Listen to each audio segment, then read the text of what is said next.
దానాలు చేయటం వల్ల ఎన్నో శుభ ఫలితాలు కలుగుతాయని వాస్తు జ్యోతిష్య శాస్త్ర నిపుణులు చెబుతున్నారు. దానాలు అన్నింటిలోకి గొప్ప దానం ఏమిటి, ఎటువంటి దానాలు చేస్తే ఎటువంటి ఫలితాలు కలుగుతాయి అనే విషయాలను ప్రస్తుతం మనం తెలుసుకుందాం. ఒకసారి పార్వతీదేవి పరమేశ్వరుని దానం యొక్క గొప్పతనం ఏమిటి, ఏ దానాల వల్ల ఏం ప్రయోజనాలు కలుగుతాయి అని ప్రశ్నించగా శివుడు పార్వతీదేవితో దానాల గురించి ఈ క్రింది విధంగా చెప్పారు. ముఖ్యంగా అతిథులకు అన్నము నీరు ఇచ్చి తృప్తిపరిచే వారికి స్వర్గలోకాలు ప్రాప్తిస్తాయని చెప్పారు.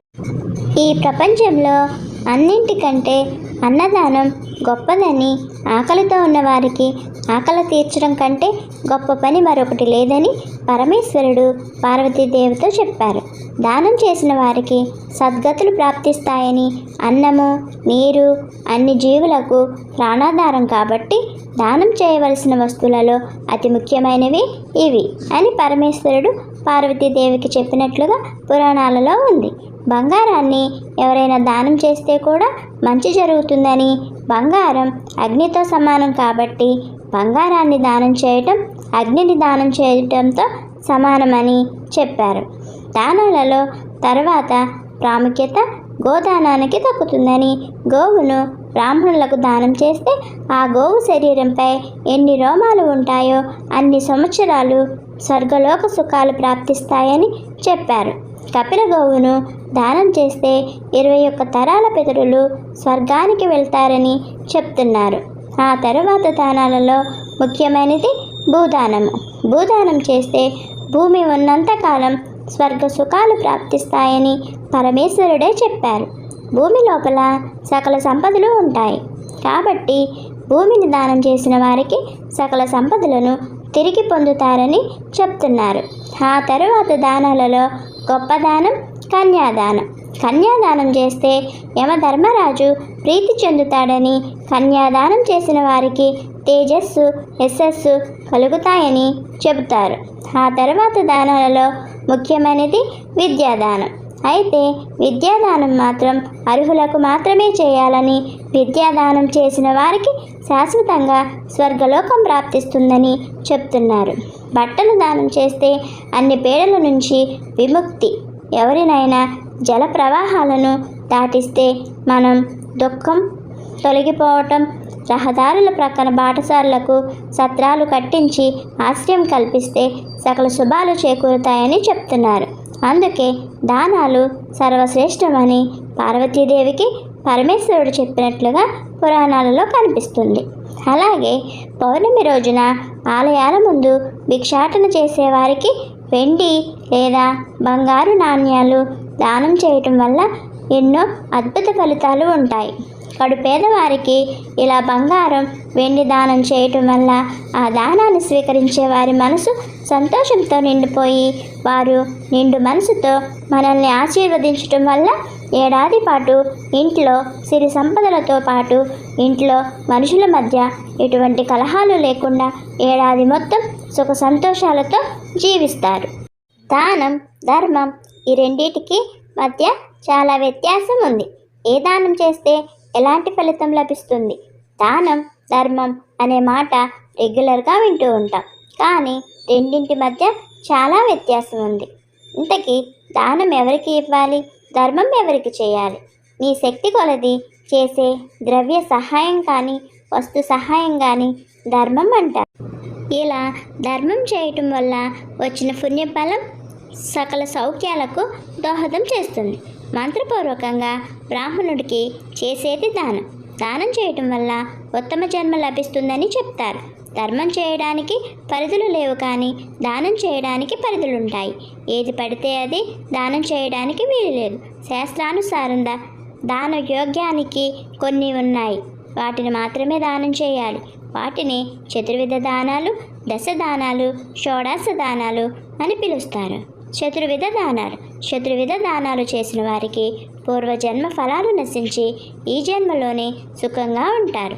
మరణ భయంతో భీతిల్లే వారికి ప్రాణాభయం ఇవ్వటం, వివిధ వ్యాధులతో నరకయాతన పడే రోగులకు వైద్యం చేయించడం లేదా చేయటం, పేదవారికి ఉచిత విద్యను అందించడం, ఆకలితో అలమటించే వారికి అన్నదానం చేయటం. దశదానాలేంటో చూద్దాం. దశదానాలంటే 10 రకాలైన దానాలు. వీటిని మంత్రపూర్వకంగా దానం చేస్తేనే ఫలితం ఉంటుంది. ఏ దానం వల్ల ఎలాంటి ఫలితం వస్తుందంటే గోదానం. బాగా పాలిచ్చే ఆవు, దూడతో కలిసి ఉన్నది అయినా గోవును దానం ఇవ్వాలి. బాగా కలిగిన వారు బంగారం, వెండి, కంచు, రాగి, నూతన వస్త్రాలతో అలంకరించి దానం ఇవ్వాలి. ఆవుతో పాటు పాలు పితుక్కునే పాత్రను, గోవుకు కనీసం 6 నెలల గ్రాసాన్ని సమర్పించుకోవాలి. ఇలా చేస్తే ఆ దాత పాపాలు నశించి స్వర్గలోక ప్రాప్తి ఉంటుందన్నారు పండితులు. భూదానం. కృతయుగంలో హిరణ్యాక్షుని కారణంగా శూన్యంలోకి దొర్లిపోతుంటే శ్రీహరి వరాహ అవతారం ధరించి ఆ భూమిని తన దంతాలతో నిలిపి ఉద్ధరించాడు. ఇటువంటి సకల ప్రాణులు జీవించేటటువంటి భూమిని దానం చేయటం వల్ల అనంత పుణ్యఫలం లభిస్తుంది. శివలోక ప్రాప్తి కలుగుతుంది. నువ్వుల దానం. శ్రీ మహావిష్ణువు శరీరం నుంచి పుట్టిన నువ్వులను దానం చేయటం వల్ల సమస్త పాపాలు నశిస్తాయి. ఈ దానంతో మహావిష్ణువు సంతుష్టుడై విష్ణులోక ప్రాప్తిని అనుగ్రహిస్తాడు. బంగారం దానం. హిరణ్యం అంటే బంగారం. బ్రహ్మదేవుని గర్భం నుంచి పుట్టిన బంగారాన్ని దానం చేయటం వల్ల దాత సమస్త కర్మల నుంచి విముక్తుడవుతాడు. నెయ్యి దానం. ఆజ్యము అంటే ఆవు నెయ్యి. ఈ నెయ్యి కామధేనువు పాల నుంచి ఉద్భవించింది. ఈ నెయ్యిని యజ్ఞ యాగాల నుంచి సకల దేవతలకు ఆహారంగా హవిస్సు రూపంలో సమర్పిస్తారు. అలాంటి యాజ్యాన్ని దానం చేయటం వల్ల సకల యజ్ఞ ఫలం లభిస్తుంది. ఈ దానంతో మహేంద్రుడు సంప్రీతుడై దాతకు ఇంద్రలోక ప్రాప్తిని అనుగ్రహిస్తాడు. వస్త్రదానం.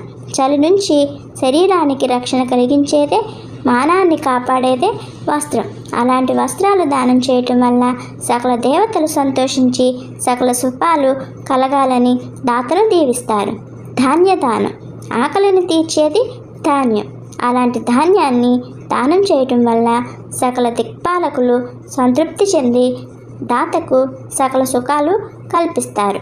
బెల్లం దానం. రుచుల్లో మధురమైనది బెల్లం. ఈ బెల్లం చెరుకు రసం నుంచి పుట్టింది. ఈ బెల్లం అంటే వినాయకుడికి, మహాలక్ష్మికి ఇష్టం. ఈ దానంతో లక్ష్మీ గణపతులు అఖండ విజయాన్ని అందిస్తారు. వెండి దానం. అగ్నిదేవుని కన్నీటి నుంచి ఉత్పన్నమైనది వెండి. ఈ దానంతో శివకేశవులు పితృదేవతలు సంతోషించి సకల సంపదలను, వంశాభివృద్ధిని కలుగజేస్తారు. ఉప్పు దానం. రుచులలో ఉత్తమమైనది ఉప్పు. ఈ దానంతో మృత్యుదేవత సంతోషించి దాతకు ఆయుష్, బలం, ఆనందాన్ని ఇస్తాయి. ఈ దశదానాలను గ్రహణ సమయాల్లో, పర్వదినాలలో, సంక్రమణాలలో చేస్తే దాని ఫలితం 10 అవుతుంది. ఈ దానాన్ని భక్తి శ్రద్ధలతో మాత్రమే చేయాలి. గ్రహీతకు ఏదో ఉపకారం చేస్తున్నట్లు మాత్రం చేయరాదు. ఈ నియమాలన్నింటినీ పాటించి మీరందరూ జీవితంలో ఎటువంటి ఇబ్బందులు లేకుండా సంతోషంగా ఉండాలని ఆ భగవంతుణ్ణి కోరుకుంటున్నాను. సర్వే జన సుఖినో భవంతు. మీకు కనుక ఈ వీడియో నచ్చితే లైక్ చేసి సబ్స్క్రైబ్ చేయండి. ఇంకా మీ స్నేహితులకు, కుటుంబ సభ్యులకు కూడా షేర్ చేయండి. Thanks for watching.